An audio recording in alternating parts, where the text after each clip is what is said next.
the progress can be achieved for rideshare drivers in Minnesota. Thank you.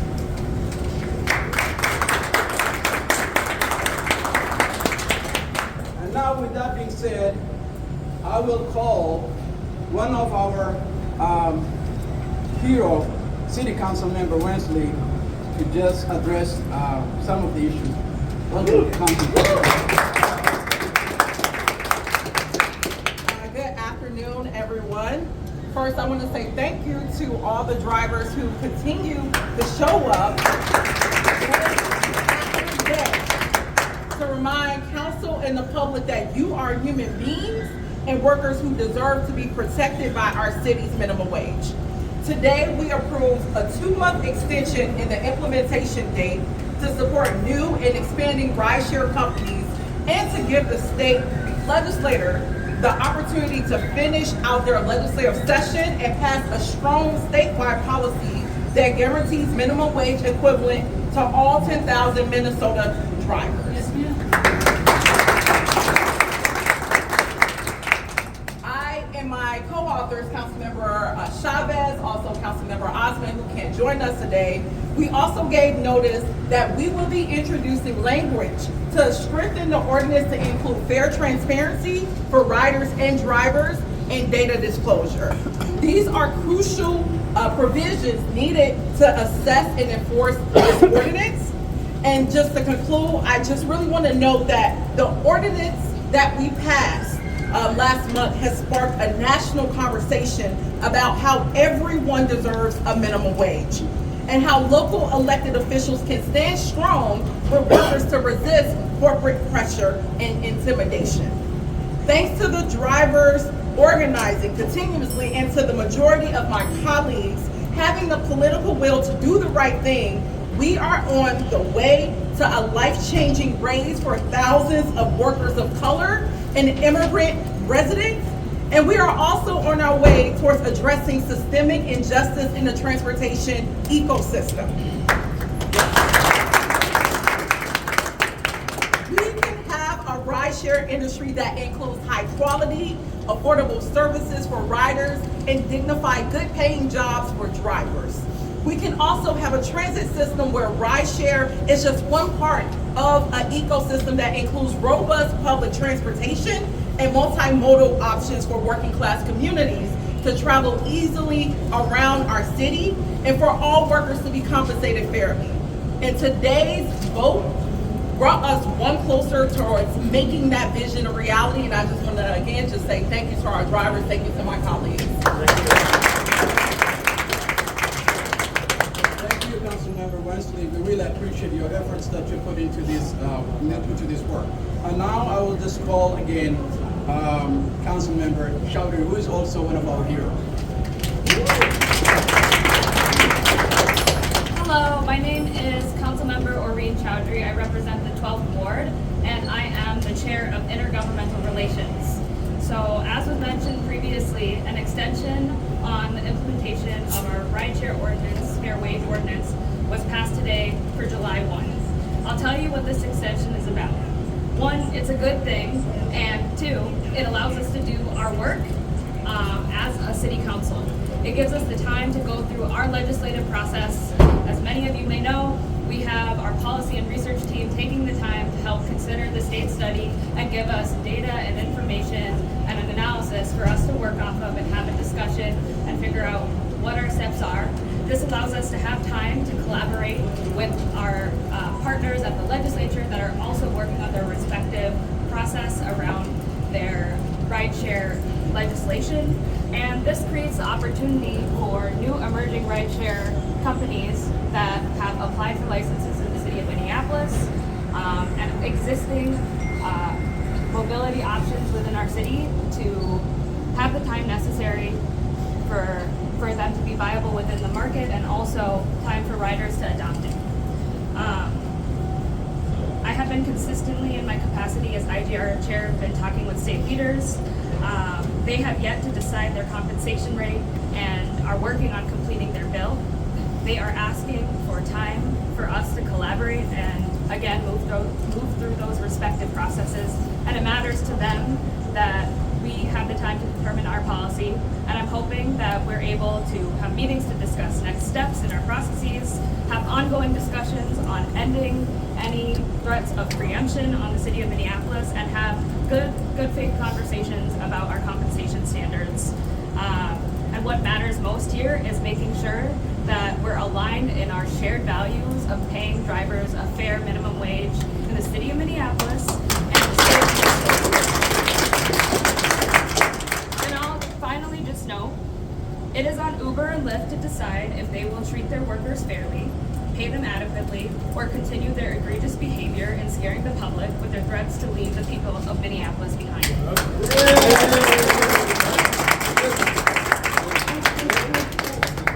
And now I'm turning to some of the new rideshare companies. We have Sean here who will just say a little bit about his company. Right in front of the mics, please. Yeah. Spell your name and pronounce it. Yeah, my name is Sean. I'm the co-founder of Moving Tech. The parent company is called JustPay. It's a 12-year-old company. We are going to launch the app called Bridge. It's going to bridge drivers and citizens. We are in the process of launching it. We already run multiple applications in other countries. One of the prominent names is Namayatri. It's a collaboration between government, community, and business like us. Sean, could you spell your first and last name, please? Sean, S-H-A-N-M-S. M-S is the last name. Thank you. And then next, because of time, I'll call Hedge, who is also another gentleman by the name of Mustafa, who will say a couple of things. Could you start out with your name and spelling? My name is Mustafa Sheikh. If you need the spelling, you can ask me later because of time constraint. Actually, we need it now. Hitch has been here. My name is Mustafa Sheikh again. Hitch has been here for going 5 years right now, learning what the drivers need. We're a company that's been here. We have our application ready because we're a startup. We're having difficulty with insurance and negotiating that. We believe we can deliver three things here. We have the technology that's reliable, and we can balance the interest of the customer satisfaction without disadvantaging the drivers. And the thirdly most important is we come here with a new philosophy. Our philosophy is like we can balance the interest of capital with the interest of the labor.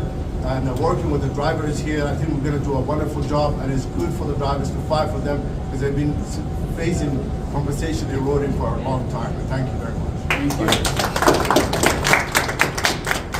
And now I will have Mariana, who will also represent the new Rideshare.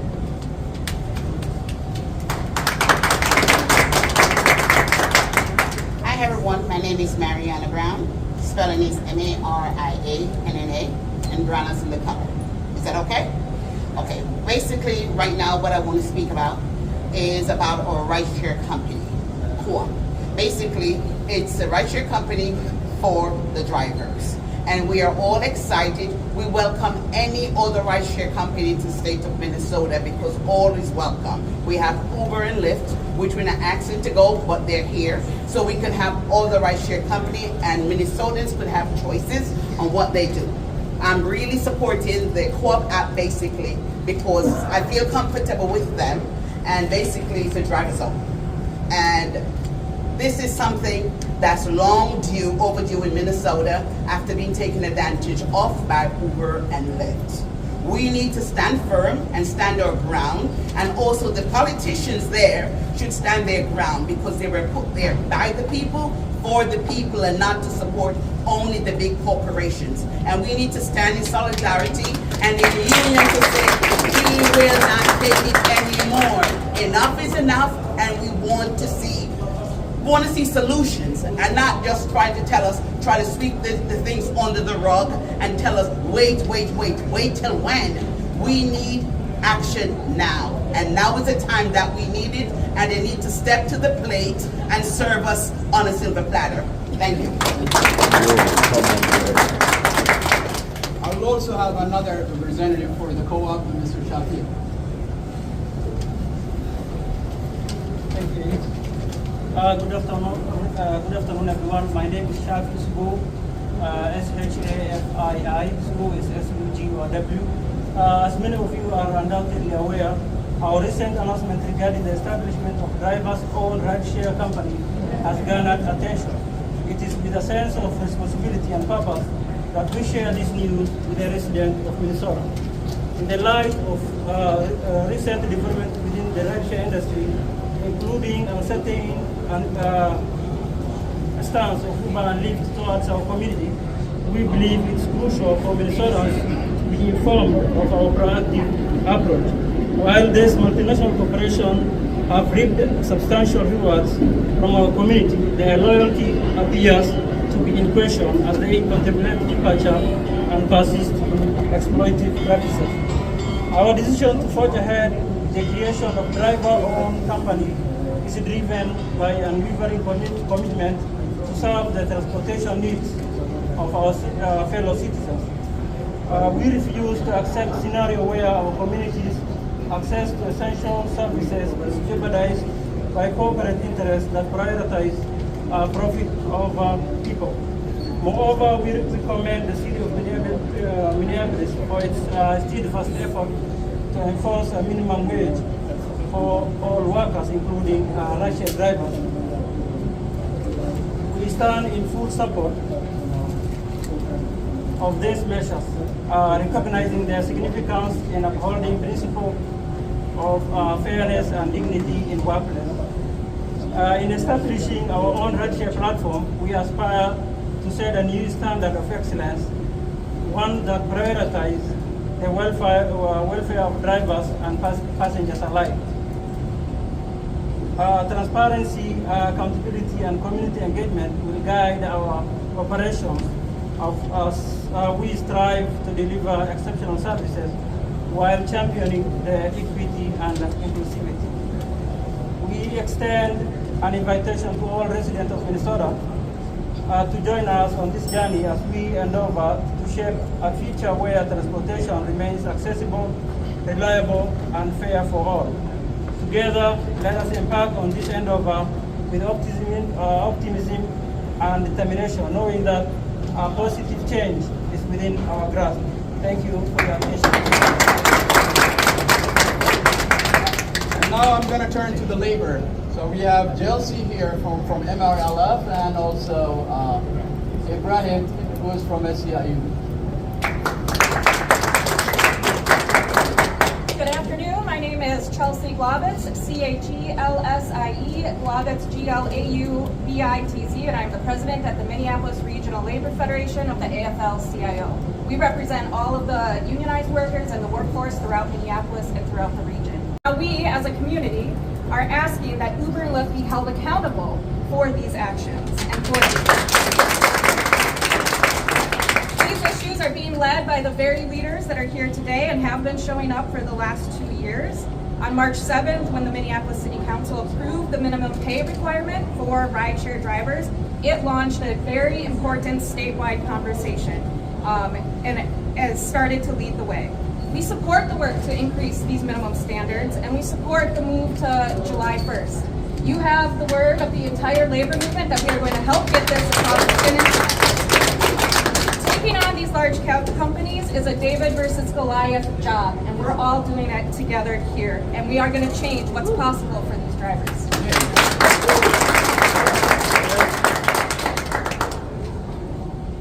Good afternoon. My name is Brahim Kone. I am the Secretary-Treasurer of SEIU Local 26. I want to start by thanking the City Council members for being the adult in the role we should give up to them. I also want to thank all the drivers for stepping up and fight the right fight. Thank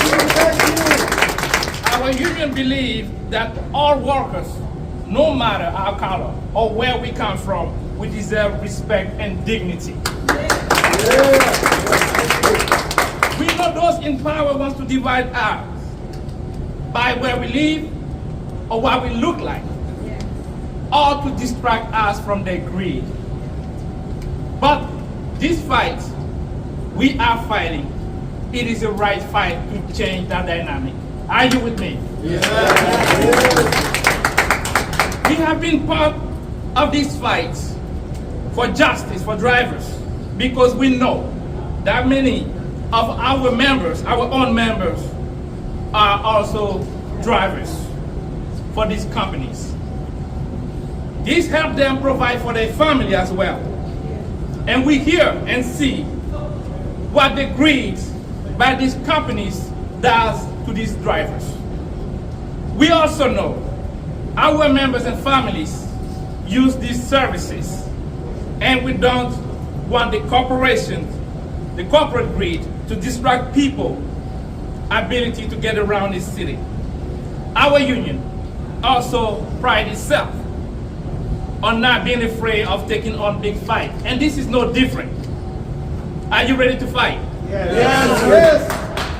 And one of the Local 26 slogan is when we fight, we win. Are you ready to fight and win? Yes. Are you determined to win this battle? Yes. We are proud that these drivers decided in the last year to take on these massive corporations and stand up for what is right. We have seen the city council step up and try to fix this crisis because they are the adult in the room. And we know the state is working to find a statewide solution. This crisis that riders are seeing and the media is talking so much about is because this company will rather leave instead of doing right by these workers. Let's not forget that. The whole crisis is because companies don't want to pay a fair wage. I will close by thanking the council members leading today, not only by being the adult in the room as I stated, but trying to avoid disruption, but also for making time for more companies to come here in Minnesota and do right by these workers. Our union remains in solidarity in the fight for rideshare industry that respects, protects, and pay workers, and ensures residents in our city get the service they need. Thank you.